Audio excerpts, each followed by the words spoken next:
Good Friday, everyone. Welcome to the Volquest.com mailbag podcast brought to you by Blue Water Climate Control. Check them out at bluewaterclimatecontrol.com or on Twitter at blueh2o_climate.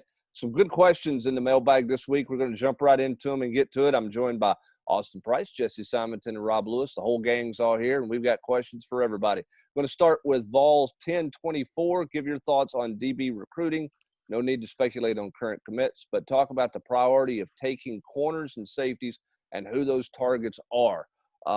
Jesse and Austin, the corners board seems to be a little bit evolving. You know, there's some names out there, maybe some new names, Austin, that are popping up on that corner board a little bit. Feels like the priority is at corner, not at safety for what's left in this class. Agreed or not, or no? Oh, I 100% agree, because I think a lot of the guys that are in the secondary in this class, Tennessee views in a safety form anyway. So, Terrion Arnold obviously is right there at the top of the list. Tony Grimes would be at the utmost top of the list. But Tennessee, again, seems so far away there. I don't think they're at this point a realistic option for Tony Grimes. But again, if you're Tennessee, the best place for Tony Grimes is where he's been recently getting predicted to, and that's North Carolina, because that one don't hurt you if he goes to Chapel Hill.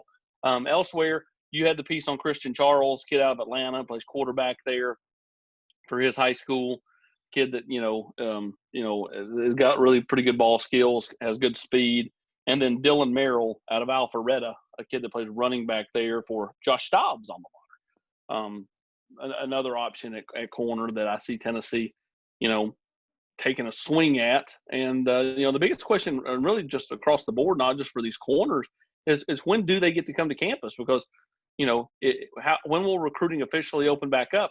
Will it even open up for the season, Brent? I mean, if there's no fans on campus, then there might not be any recruits on campus. So, I mean, this fall is going to be wild in just how all this transpires.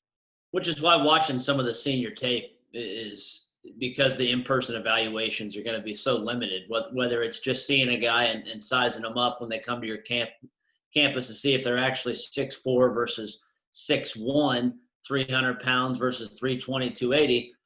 But for these, you don't think they'd fudge it by 3 inches, do you? I think some of these guys. Yeah, I think you see some of these profiles, they change pretty good. Hey, my driver's license says I'm 6'2". Exactly. So I mean, there's a guy like the Chapel kid from Philadelphia. Tennessee's been able to see him, but they haven't really seen that kid play. Tyreek Chappelle. So he's a guy that Ossavet likes, but where does he fall on Tennessee's board? I think he falls in that category, kind of further down. That's, hey, we need to kind of see some more senior tape here. But for a lot of positions all over, I think that's going to be kind of a constant theme because the lack of information is so sparse. All right, let's go to 19 Vol 70. A few schools are openly discussing their plans for game attendance this fall. When would you expect the UT AD to announce their plan for fan attendance before the season starts, game week of each game?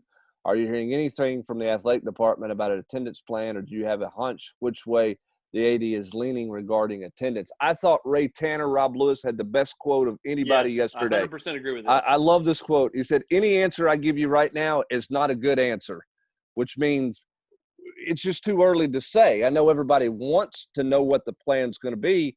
If you're the athletic department, Rob, you have to have multiple plans. But you cannot say on May the 29th how many people are going to be in your stands come September. Yeah. I spoke to somebody yesterday who's been involved in some meetings, a lot of conference calls at UT, and it's just, I mean, it's exactly just what you said with the Ray Tanner quote. Nobody knows right now. I mean, I anticipate there will be some fans in the stands. I don't think there's going to be 102,500 in the stands. And the people I'm talking to don't think there's going to be 102,000 fans in the stands, but I think there will be fans. It's just nobody knows what it's going to look like right now. And I think that's going to be an ever evolving thing. I would say August is when we'll know. And that's going to put season ticket holders in a bind. And it's going to be, people have to be creative, and people are going to be frustrated. Who is going to get season tickets? Is it going to be 25,000 people that get season tickets? Is it going to be 50,000 people that get, three games each? what's that going to look like? That there's a lot to figure out, and I mean, people are going to have to adapt. And as a follow-up, I mean, Tennessee hasn't even released its protocol for what they're doing for the players yet. So the idea that the fans are going to, get said information, that's going to definitely come down the line. While other SEC schools are kind of outlining exactly, the TikTok of whether or not they're testing, what their, protocol is going to be. That information has not been released and may not be released by Tennessee. So. Well, and I thought the Iowa State move yesterday or earlier this week was a little bit of a marketing ploy, of saying, hey, we're not going to sell single game tickets, so you better get your season ticket. The season ticket holders are going to be the only ones that are going to go to games. So that was a little bit of a sideways marketing ploy for some season ticket sales. Texas and fast cash, a little fast cash in there. Texas announced yesterday. The state of Texas announced 25% attendance for pro sports effective, immediately. That's not necessarily for the fall. So, we'll have to see. There's a lot of just variables out there. What do you do with tailgating? What do you do with luxury boxes? Just so many things that everybody's having to deal with. And right now, it's just too early to say, what those numbers could or could not look at. And I think it's not unrealistic to say that it may be early August before you get any kind of answer at all. Let's go to volunteered 87. Is there a top off-the-field assistant in terms of reputation at UT? I know there's quite possibly a few that have the same title and pay, but similar to Ossovet and Felton in recent memory, is there a guy that potentially is on the verge of being a position coach at a Power 5 program? Unless I'm forgetting some names, it would seem like we've toned down our pursuit of West Coast guys compared to Pruitt's first two classes. Is that by coincidence, or do you think they feel like their time is better spent in the Carolinas, DMV, etc.? I'm going to take the latter part of that question first. I think part of the West Coast deal is you can't get them on campus. They can't come visit. You can't go visit them. And so I think that you can get a lot of kids on the phone who tell you that they're really interested, but how do you know that they're really interested? I think when you're looking at recruiting closer to home, I think it's easier because at some point you're going to be able to get them on campus for sure. I think with the West Coast stuff, it takes the right personality to make that trip all the way across the country and move here and go to school like Henry T's doing. You got to know that somebody's committed to doing that. And I just think without going out and sitting in somebody's living room or sitting in a coach's office with them or, really getting to know them, it's hard to say, hey, I'm going to invest all my time in a West Coast kid because he's going to really go all the way across the country to that. In terms of, I guess he's asking Jesse and Austin, guys behind the scenes, maybe off the field coaches who are not moved into that role yet. Are there some guys, kind of groomed out there? I think Kevin Simon's a guy who would like to get a coaching opportunity at some point in time. I don't know if that'll happen at Tennessee, but I think that's a guy who's on the radar that would like to get. I think Chaney's got a couple of offensive assistants, Jesse, that may on further down the line be a potential full-time position coach. But I think Jeremy Pruitt would like to keep this staff together because I think after 3 years, he's got it kind of where he wants it right now.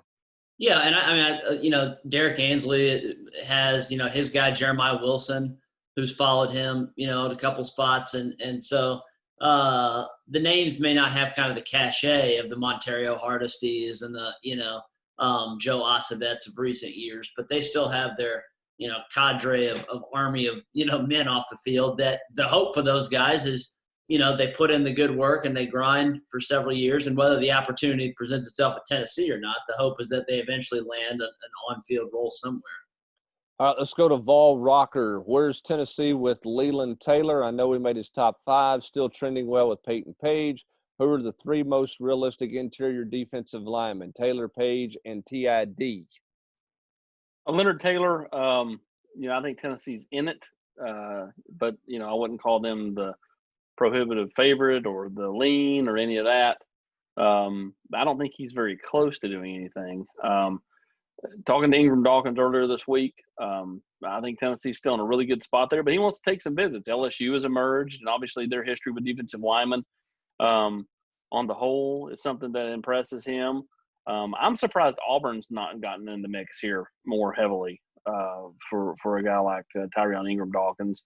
And so we'll be interested to see if they are a team that, emerges the longer he plays this thing out. But, I still think Tennessee, as far as proximity, as far as comfort level, the fact that he likes Jeremy Pruitt, Derek Ansley, and this staff a lot, all that plays into Tennessee's favor. I don't think he goes to South Carolina. That's my opinion as of now. Obviously, it could change. But as we said here, as we approach the month of June, I just don't think that he ends up staying in the state. I think that, Tennessee, Georgia, LSU, and then maybe somebody else comes for him hard, and he ends up leaving the state of South Carolina. And then Peyton Page, I like where Tennessee's at here. I mean, I don't think that it's done by any stretch of the imagination, but I also know that Tennessee, 4 to 6 weeks ago was, kind of well behind Clemson, more even with North Carolina. I think North Carolina's out at this point. I think they've kind of fallen on hard times in Peyton Page's recruitment, and the spin is on that they're going in a different direction, and so it's Tennessee Clemson, and the longer he plays things out, I think if he doesn't commit till August, which is I think probably late July, early August, I think Tennessee's in a good spot. All right, let's go to the next question here, Rob, for you. Looking more and more like NBA Combine Draft will begin post-August. If so, Pons will have to decide whether to return without any in-person evaluation opportunity. Will he be back if that is indeed the case? How does this thing play out for Yves Pons and all these underclassmen looking for the draft with no pre-draft combine or anything like that? I mean, people that I'm talking to think that Yves is coming back. There's no guarantee that that's the case. I mean, he's getting feedback from people, and from what I have heard, the feedback is that he's a fringe second-round prospect.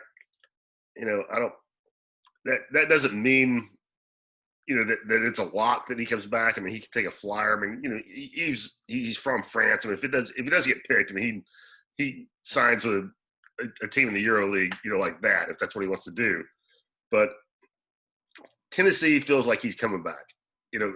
As you mentioned, the time frame. If he doesn't come back, that puts Tennessee in a bind. I mean, you're not going to be able to, if he decides, August 15th that he's going to take his chances. Tennessee's down a significant piece of the roster, and they're not going to be able to replace it. So it's a weird situation. But right now, I expect Yves to be back, but that's not written in stone. All right, let's go to LF Vol.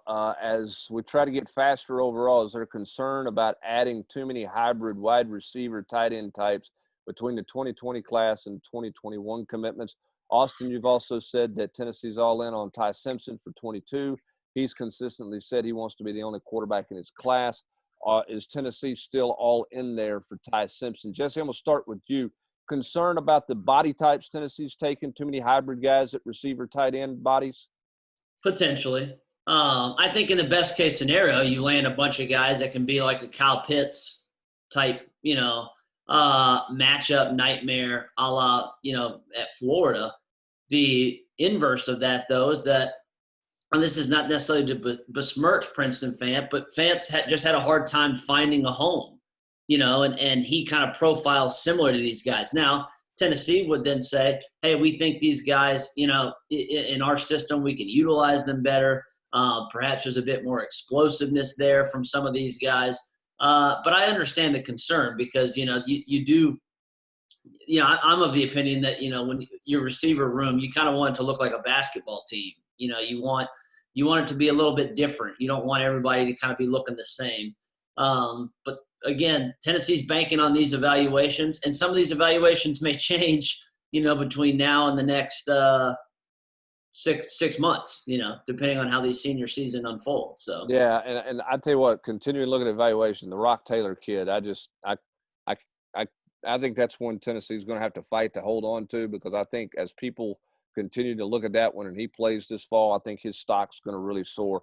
I think that's one that when Tennessee took him, nobody knew who he was, but everybody's going to know fully what he can do here in this fall, because I just like his game a whole lot. Austin, I'm going to tag 423 Volunteers question in here in regards to Ty Simpson. He also wanted to know, with JT Daniels off the board, does Simpson jump in the boat soon? Any early guess or knowledge on how the staff is going to handle a complicated year for quarterback recruiting in 22 with Simpson, Caden Martin, Braden Davis, Sam Horn, all out there who all have ties to Tennessee. Dads played at Tennessee. Parents went to Tennessee. They grew up liking Tennessee. It is a bit of a convoluted year in the class of 22 because these guys don't want to sign 2 or 3 deep at the position. Where are they with Simpson? Is that the marquee all in, you think, right now? And how do you manage it with these other guys? Well, I think that ultimately, Tennessee is going to wait on Ty Simpson. And I don't, as long as Ty Simpson does something by late October, early November, I think that, he'll be in before these other guys get in. It really, to me, when I look at the quarterback position, the Eli Stowers kid, he's been committed to A&M for going on a year. I mean, he committed, late June, early July last year. Brock Vandergriff, much kind of the same way, Brent. I mean, while he flipped his commitment, it was kind of a seamless transition that he just went from committed to Oklahoma to committed to Georgia. So, I mean, he's been off the board realistically for, going on a year. But a lot of these other guys wait till, in that November, December time frame. Tennessee's going to wait on Ty Simpson. He's the number 1 spot on their board. And I don't think it's close, to be honest with you. I think that they really covet Ty Simpson. Watching him throw last year when he was over for camp, you guys were there. I mean, it was an impressive show from a kid that was almost 16 years old at the time. I mean, watching him he's just polished. He's very articulate. He handles himself extremely well. He does, I think, got a little moxie to him that, he wants to be the guy. I mean, that's not a cockiness. I think it's more just a confidence. And, he wants to be the leader. I mean, he wants to be the guy that, rides in on the horse and, plays well. So, I think Ty is a guy that, just is coveted by a lot of schools. LSU spend a lot of time with him. Auburn spend a lot of time with him on Zoom the last several weeks. But I think Tennessee is all in on Ty Simpson. To me, he's the top guy on their board. And I don't think it's really close at this point. But, Jesse, as long as Ty Simpson remains on the board and uncommitted, if you're Tennessee, you better continue to recruit Caden Martin and Brandon Davis and Horn and other guys out there that you like as well, as long as he's not in the boat, right? You have to. I mean, you can't put all your chips in that one basket. But as Austin just clearly outlined, I mean, it's unequivocally Ty is kind of the guy in 22. But how long Tennessee can kind of play chicken there? Again, there's not pressure right now. It's with the end of May, beginning of June. If Ty Simpson is still, flirting or still in I shouldn't say flirting, but it's still entertaining the idea of going to Auburn or going to LSU by October, November, then Tennessee might be in some trouble there. All right. Go ahead. My thing is he's going to take visits. I think Ty Simpson would have come off the board sometime this summer had COVID not been in play. But, when you kind of have a game plan and you want to see X number of schools more and, I think you can't come off that game plan. And the fact that his dad's the head coach at UT Martin, I think also gives him a resource as far as, kind of getting, opinions from his dad and talking to some people. I think they would love to get through the junior year and just see how he responds. And we all expect him to have a huge year out there at Westview. So I think that again, I think the more likely is, and I know what he told Eric Kane earlier this week that he feels close, but I think that it slows down and he'll take some visits this fall and play this high school season out and then do something. But again, it's recruiting. You could change. Yeah, certainly could. All right, Rob, back to you for Little Hoops here. Any word on how the recent virtual visit went with Chandler Kennedy and or Kennedy Chandler? Which of the highly rated prospects does Tennessee have the best chance with? Is Barnes targeting the highly rated kid at Cane Ridge in the 22 class? Kennedy, I know Tennessee Zoomed with Kennedy just yesterday. So that's some – I don't know if that's the virtual visit that the poster is mentioning, but if so, that's some pretty rapid information they got. I know that Rick and a couple of assistants were Zoomed with Kennedy yesterday. I mean, I just – people I'm talking to, it sounds like Tennessee's in a really good spot with him. he's from Memphis. You always worry about that, but I almost get the feeling that Memphis was included in the top 5, like as a courtesy, just so the kid and his family didn't, catch a bunch of flack from their neighbors, from classmates. Excuse me. I think Tennessee's in a good spot there. I really do. But, I mean, you just can't call that a laydown when the other 4 are Kentucky, Duke, North Carolina, just at hometown. I don't think he's going to Memphis, but Kentucky, Duke, North Carolina, you're swimming with sharks there. So I think that I think he's going to take his visits. I mean, I don't think he's going to decide early. And what was the other question? Oh, the kid at Cane Ridge. Oh, yes. The sophomore kid, I forget his name, but yes, Tennessee going hard. All right. Let's go. Going hard. Let's go to Vol IM. Hudson Wolfe, with the dead period extended through July, does he commit by mid-June, late June? Tennessee in a good spot with Hudson Wolfe. Hudson Wolfe's talked to Austin about doing something in November at one point in time. What do you think his timeline is right now? I still think it's sometime in June. Okay. Having talked to him, a week or 2 ago, and he told me that, he'd like to get something done in the next month. I think that's still the timetable. But again, you just never know. Tyrell Ingram Dawkins was going to commit on that Sunday night 2.5 weeks ago, or almost 3 weeks ago. Never did it. He was committing here. Then he was going to commit at the end of June on his birthday, and then tells me the other night, I don't think I'm going to do that. I want to take some visits. So, I mean, you just never know, how a kid's recruitment's going to play out. It's fluid. Things change. Sometimes a kid's going to wait forever and then decides, boom, got to get in the boat now. Sometimes a kid says he's doing it now and then waits forever. So, you like where Tennessee is right there? I think, Tennessee has moved into a good spot there. I do not discount Ohio State. I think to me it's Tennessee or Ohio State. I don't think anybody else is really in play. I don't think he would go to Alabama, and I don't think he wants to go to Ole Miss. All right, for Jesse and Rob both, give the top 5 defensive linemen Tennessee are in on and have the best chance with. Because we know Tennessee's losing 7 defensive linemen in this class, in the senior class. They've got some guys there that may slide in, Jesse, some committed guys. We'll see where does Trinity Bell ultimately end up playing at Tennessee and those types of things. But who are the top priorities on the board? Peyton Page. Well, and don't forget, Washington is a guy that they think very highly of. Right. Already in the boat. But they're still swinging for Ritzy. Now that it's a long shot there, but they're still swinging for Ritzy. But as AP, noted earlier, they feel like they're in a good spot with Peyton Page. You're just trying to, nestle out the, runner-ups there with Clemson. They're swinging for Taylor, but I think most believe that, he's still kind of a lean to Florida. And Dawkins is a guy who this staff got in on early and continues to feel like at minimum they're, in a 2-team race, 3-team race, but feel like they're in a good spot. Again, he was going to pop for Tennessee just 10, 12 days ago. Trevally Price, is that still alive? Trevally Price is still alive, and he's kind of a, hybrid outside edge guy and Darrell Taylor. But that kid weighs 255, 260 pounds. So he's going to be, a guy that can, play with his hand down or stand up. And Tennessee, I think, is in a good spot there. To me, it's Tennessee or NC State.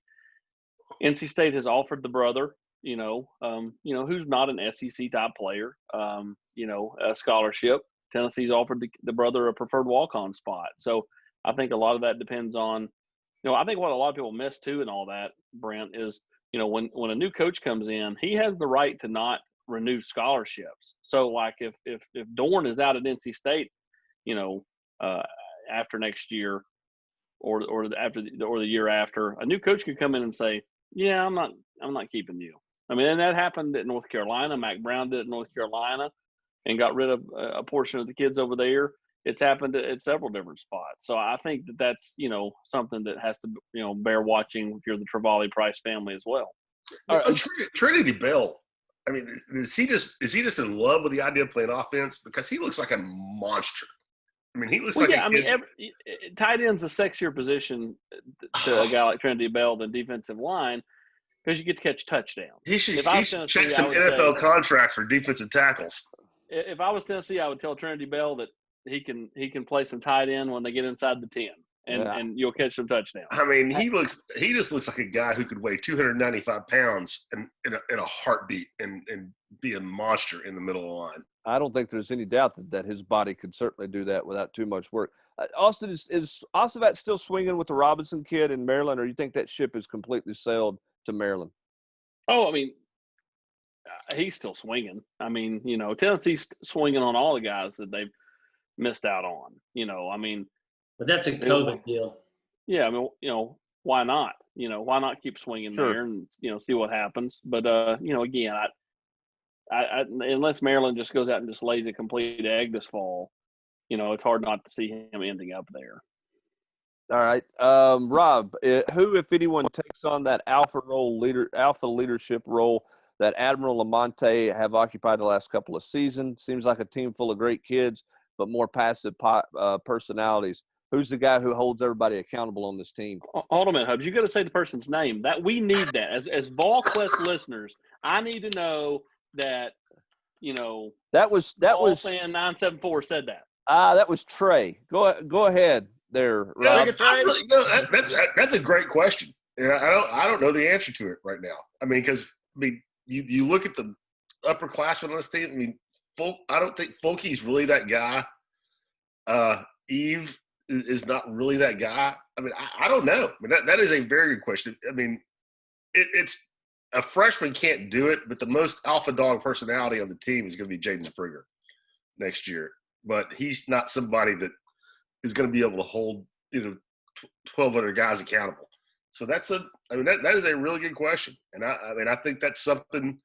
I think Rick would like for that to be John Fulkerson, but I don't think that can come to pass. So that's going to be something to watch. And no, I don't have an answer for you. I can't look at that team and say they don't have an Admiral or a Grant personality on this team. So it will be really interesting to see how that evolves. All right, rapid fire right quick. Update on Smile Munden, the Auburn board saying Tennessee wasn't in it. Where is Tennessee with Munden? Also, Tennessee's priorities on the O-line board, where do they stand with them? Smile Munden, I think we all believe Tennessee's in it along with Georgia. Auburn's trying to be in that as well. Offensive line board, Pennington, my man in Nashville, William Parker, Diego Pounds, top three on the O-line. Is that the top three there on that board? Yeah, and Amarius Mims, those are the top four. Okay. And then the last question here is from Ironvall. Where do you see – we talked about this a little bit, but where do you see college football recruiting going? How do coaches balance getting a team ready, trying to get them to win versus in-season visits? When you typically have small numbers, now you're probably going to have big numbers. How will stadium attendance impact the number of prospects schools can bring in? To answer your question, Ironball, I don't think anybody knows, but I do think, Jesse, it's going to be interesting to see what legislation, regulation comes out about how recruiting is handled in the fall in the coming weeks. Because do they move the signing date back? Do they eliminate December because you're not going to have any visits? But then if you wait and there's a second wave, can you even have visits in December? I think it's going to be a really interesting dialogue that takes place among coaches with the NCAA about what's going to be allowed and not allowed in fall recruiting. Yeah, and I mean, I also think that despite dealing with so much uncertainty, I would be pretty darn surprised if they continue to just push back and say no visits until December or January. That would be almost, you're looking at 9-10 months between kids being on campus. Well, that would, to me, eliminate the early signing period because I don't think anybody, even if it was open, I don't think people would sign in December. A few would, but I don't think. I think a lot of kids would hold off. The ones that have question marks that aren't 100%. I mean, I think some kids would sign in December, but I think it would be a lot smaller portion than in the last. If visits happen in the fall, I think a ton of kids are going to decommit, recommit, whatever, and sign in December. But if visits are prohibited, then AP. That's what I'm talking about. Yeah, if they're prohibited. Yeah, if there's no fall visits, I just don't know I don't know how many kids sign in December. If there's some fall visits, then I think the teams that have loaded up on commits are probably in better shape. Even though there'll be some commitments, I think they have their base of things, done. I think the one element of it too, Rob, is how's a high school coach going to manage all this stuff? with their kids, you know, in terms of, I mean, you know, you're trying to get through a high school season. You're worried about your kids and everything that you do there. And all of a sudden that guy says, hey, I'm going to take a visit the next 5 weeks of my high school season. You know, how does all of that take place? What happens if they open it up? Did you find it odd, Brent, that they instead of just saying it's a dead until August 31st, they said July 31st. I guess they're just going month by month. But, I mean, August has always been dead because, as you just pointed out, the high school kids are preparing for their season. The college kids are now preparing for their season. Yeah, I mean, I think it's one of those deals where they, you know, they're going to do it month by month, and they're feeling, you know, like, hey, you know, if we don't start allowing some visits in August, when are you going to start allowing visits? Because you don't know what's going to happen in November and December. I mean, you just don't know what it's going to look like. So I think it's going to be fascinating for football and for basketball on what you can do visits-wise, because fall visits in basketball, Rob, are huge, very important. Enormous. And I mentioned this in the war room. They're talking about, I mean, you know, there's been no live evaluation period for basketball. There's supposed to be 2 weekends in April, supposed to be 3 weekends coming up in July. None of that is going to happen. I've heard some people say that it's going to happen and they're going to move it to August and September. I mean, that's coming from the travel circuit side, people that I talked to over there. College coaches that I've talked to are like, you know, if it's in August and September, that's horrible for us. Our kids are back on campus. We're working with our team. In September specifically, we're trying to get kids on campus. You know, they're going to play at, you know, what are they going to do? Are they going to play the Nike Peach Jam on, you know, on September 20th? What are those, you know, that would be a huge visit weekend all over the country. And it's going to be really problematic. And I think it kind of works to Tennessee's advantage if they do that, because they got so many kids on campus that were juniors last fall. When you're talking about Kennedy Chandler, I continue to look at Paolo Banchero as a long shot, but I mean they're in there. But Jabari Smith, who they got on campus back in March, so I don't know. It's very problematic for basketball in particular if they're going to make that evaluation period in August and September. And right now, it all just remains an unknown, and that's the biggest answer is you just don't know yet. So we'll have to wait and see. Hey, in East Tennessee, you need a reliable heating and air system designed for your home and our climate. You need a team that's trained and held to the highest standards. You need solutions, not sales pitches. Call our good friends at BlueWaterClimateControl.com and listen to all the great reviews that they've got out there on their website about everything that their company does for their customers. Veteran-owned, family-operated. When you need a new system or major repair, Blue Water isn't going to send out a salesperson. They're going to send out an expert who's going to come to your home, lay out the options for you that include repairing the system you have, replacing the system with one that's affordable, upgrading your energy efficiency, improving your indoor air quality. Anything you need, you can find them out at Blue Water Climate Control. Give them a buzz at 865-299-2290 or visit them at BlueWaterClimateControl.com. Remember, Blue Water Climate Control is an authorized dealer of American Standard Heating and Air Conditioning. For Austin Price, Jesse Simonton, and Rob Lewis, I'm Brent Hubbs. Thanks for joining us, and we'll talk to you on Monday on the Rocky Top Rewind.